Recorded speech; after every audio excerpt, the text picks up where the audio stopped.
तो यार finally one पंच man मांगा के चैप्टर 209 में ऑलमोस्ट एक साल बाद सेटामा एंट्री ले चुका है। और भाई साहब क्या धांसू एंट्री हुई है ना इस चैप्टर में। Trust me you will love it, क्योंकि सेटामा की एंट्री होते ही सेटामा वर्सेस एम्प्टी वर्ड भी शुरू हो चुका है। So if you are interested in this chapter then keep watching.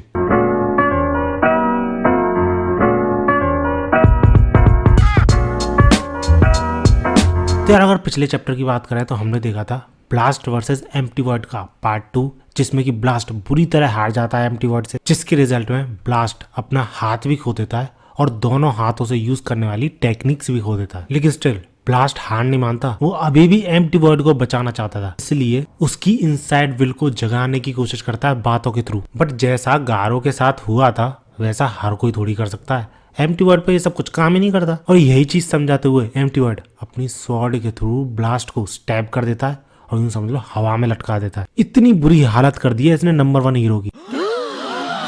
इसके बाद वो ब्लास्ट से उसके मजे लेते हुए बोलता है कि मैंने सुना है तुम प्रो हीरो इंडस्ट्री में काफी ऊंचाइयों तक पहुंच गए हो, नंबर 1 हीरो बन चुके हो, और जब मैंने ये चीज सुनी थी तो मुझे पता था कि तुम ऐसा कर सकते हो। बट ऐसा करके जो तुम डिजास्टर लाते हो तुम्हारे सराउंडिंग में जो पीपल है उनके लिए, उसका क्या? और जो तुम नंबर 1 हीरो बन चुके हो अभी तक किसी को प्रोटेक्ट कर पाए तुम? ऐसी ही कुछ बातें एम्प्टी वर्ड बोल रहा होता है ब्लास्ट को तड़पाते हुए उसी वाउंड के थ्रू, यानी स्वॉर्ड को इधर उधर घुमा के। लेकिन तभी एम्प्टी वर्ड एक ऐसी चीज बोलता है जिसपे ब्लास्ट कंप्लीटली शॉक्ड। वो ब्लास्ट से ये बोलता है कि तुम्हारा तो एक बच्चा भी है ना, राइट? एंड ब्लास्ट का रिएक्शन देखते हुए एम्प्टी वर्ड समझ जाता है कि ये जो खबर है उसकी बिल्कुल सच है। इतने में एम्प्टी वर्ड पे एक हमला होता है और ये हमला था फ्लैशी फ्लैश का, जिसपे ब्लास्ट फ्लैशी फ्लैश से रुकने को बोलता है, इंटरफेयर करने की मना करता है। बट फ्लैशी फ्लैश सुनता ही नहीं। काफी ज्यादा कॉन्फिडेंट है यार ये हमेशा से अपनी स्पीड और पावर में, और बड़े ही तगड़े एटीट्यूड के साथ एम्प्टी वर्ड से बोलता है कि तुमने तो हमें सिखाया था सबसे पहले वीक स्पॉट पे वार करना चाहिए किसी भी इंसान की। और क्योंकि ब्लास्ट काफी ज्यादा पावरफुल था फ्लैशी फ्लैश और सोनिक से, तो फ्लैशी फ्लैश पूछता है कि तुमने हम पे वार क्यों नहीं किया इसलिए।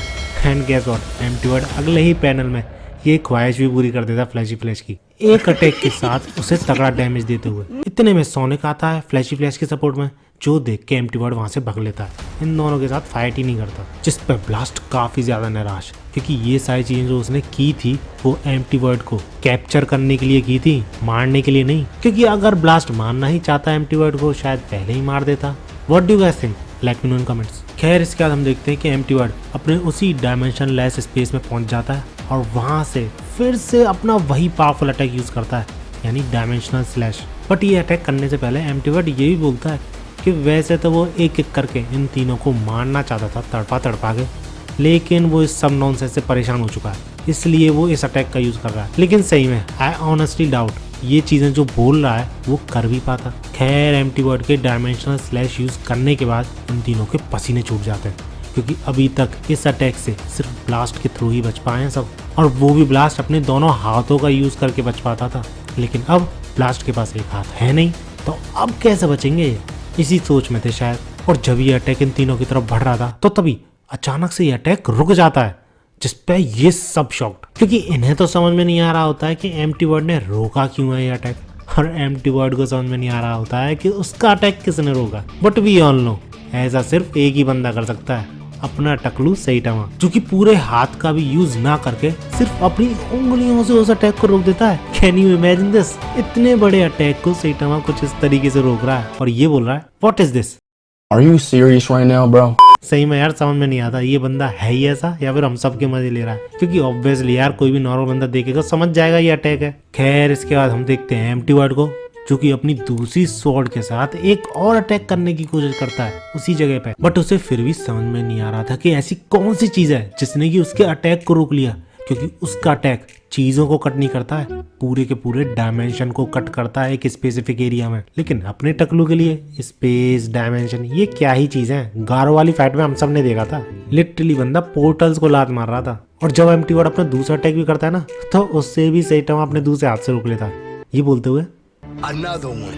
एंड एम्प्टी वर्ड के दोनों अटैक रुकने के बाद वो कंप्लीटली ब्लैंक। लेकिन तभी सेटामा उन दोनों अटैक्स को, स्पेसिफिकली बोलूं उन दोनों स्वॉर्ड्स को खींच लेता है अपनी तरफ, क्योंकि वो समझ गया था कि ये वही बंदा है जिसने की हीरो एसोसिएशन के हेडक्वार्टर पर अटैक किया था जब वो वहाँ पे प्रेजेंट था। और इस तरह सैटामा दूसरे स्पेस से एम्प्टी वर्ड को अर्थ पे खींच लेता है एंड एम्प्टी वर्ड ठीक ब्लास्ट, फ्लैशी फ्लैश और सोनिक के सामने आके गिरता है। और सैटामा जो कि वहाँ पे प्रेजेंट जंगलों में था, वो एम्प्टी वर्ड की स्वॉर्ड्स के साथ सोच रहा होता है कि इसका मैं क्या करूं। लेकिन मोनाको जो कि उसके साथ प्रेजेंट था, वो समझ जाता है कि ये स्वॉर्ड्स निंजा स्वॉर्ड्स हैं। खैर इसके बाद सीन चेंज होता है और हम देखते हैं कि एम्प्टी वर्ड अभी भी शॉक में था कि उसके डायमेंशन ब्लेड्स कहाँ गए। बट इतने में ही फ्लैशी फ्लैश और सोनिक दोनों उस पर अटैक कर देते हैं, जिससे आसानी से वो बच सकता था। और ये चीज ब्लास्ट को भी पता थी, तो इसलिए ब्लास्ट अपने उसी कटे हुए हाथ का यूज करके अपनी टेलीपोर्टिंग एबिलिटी यूज करता है और तुरंत ही एम्प्टी वर्ड के पास पहुंच जाता है। और हमें ये एक्सप्लेन कराया जाता है कि ब्लास्ट ने ब्लड फ्लो और न्यूरल सिग्नल्स अपनी इसी एबिलिटी के थ्रू दूसरे हाथ तक पहुंचा दिए थे, जिसकी वजह से वो टेलीपोर्ट कर पाया। और पता है ब्लास्ट क्यों टेलीपोर्ट करता है? एम्प्टी वर्ड पे अटैक करने के लिए नहीं, उससे फ्लैशी फ्लैश और सोनिक से बचाने के लिए। क्योंकि जैसा कि उन्होंने बताया, उसका मोटो एम्प्टी वर्ड को मारना नहीं था, कैप्चर करना था। और अब क्योंकि ब्लास्ट के पास कोई और चारा नहीं था, तो वो एम्प्टी वर्ड की बॉडी के साथ मर्ज करने की कोशिश करता है। लेकिन क्योंकि ऐसा करने पे वो दोनों मर सकते थे, तो एम्प्टी वर्ड काफी ज्यादा घबरा जाता है। इसी के साथ हमें छोटी सी एक ग्लिम्स दिखाई जाती है, जहाँ पर कि ब्लास्ट और स्टिच एक दूसरे से बात कर रहे थे। ब्लास्ट अपने लास्ट रिजॉर्ट के बारे में बता रहा था, यानी फाइनल प्लान अगर सब कुछ बिगड़ जाता है तो वो क्या करेगा। और वो प्लान यही था, अपनी बॉडी को एम्प्टी वर्ड की बॉडी के साथ मर्ज करने का। और क्योंकि हीरो एसोसिएशन के पास सेल सेपरेशन टेक्नोलॉजी थी, तो इसका यूज करके वो बाद में एम्प्टी वर्ड और ब्लास्ट को अलग कर सकते थे। लेकिन स्टिल क्योंकि इस चीज में रिस्क था, तो ब्लास्ट ये तक बोल देता है कि अगर मेरी जान भी रिस्क में आए तो तुम एम्प्टी वर्ड को प्रायोरिटाइज करना। बट इससे पहले कि वो दोनों मर्ज हो पाते, पता नहीं किसी कारण की वजह से वो दोनों रिपेल कर जाते हैं और अलग हो जाते हैं। लेकिन इसी मर्ज करने की कोशिश में इन दोनों की मेमोरी ओवरलैप हो गई थी, जिस वजह से वो दोनों एक दूसरे की मेमोरी में झांक पाए थे। और पता है ऐसे झांकने पर ब्लास्ट को क्या पता चला? डेट जब एम्प्टी वर्ड ने उस क्यूब का यूज किया था, तो जैसा कि तुम्हें पता है, हमेशा की तरह गॉड किसी का भेष बदल के अपना हाथ देता है दूसरे को। जो बंदा सामने होता है, यानी जो हाथ देता है अपना, वो हमेशा क्यूब यूज करने वाले बंदे का काफी ज्यादा क्लोज होता है। और पता है एम्प्टी वर्ड के यूज करने पे कौन आता है उसके सामने? ब्लास्ट की बीवी। और इसी चीज की वजह से ब्लास्ट काफी ज्यादा शॉक्ड था। अब पूरी बात तो भैया हमें अगले चैप्टर में ही पता चलेगी, लेकिन थोड़ा बहुत तो अंदाजा लग रहा है कि इन दोनों में जो झगड़ा हुआ है वो एक बंदी की वजह से हुआ है। सही में यार, ये हमेशा का है, हर महाभारत के बीच में एक लड़की आती है जो कि सब कुछ शुरू करती है, फिर चाहे वो लड़की इंटेंशनली ऐसा करे या फिर अनइंटेंशनली। खैर जो भी है, हमें अगली वीडियो में 100% एम्प्टी वर्ड वर्सेस सैटामा दिखाया जाएगा। और इस चैप्टर का अंदाजा लगा के तो पता चल रहा है भाई साहब, अगला चैप्टर बहुत तगड़ा होने वाला है। तो अगर ये तुम्हें वीडियो अच्छी लगी तो लाइक जरूर करना। अगले चैप्टर के लिए इस चैनल को सब्सक्राइब जरूर कर लेना। मिलते हैं अगली वीडियो में। भागो।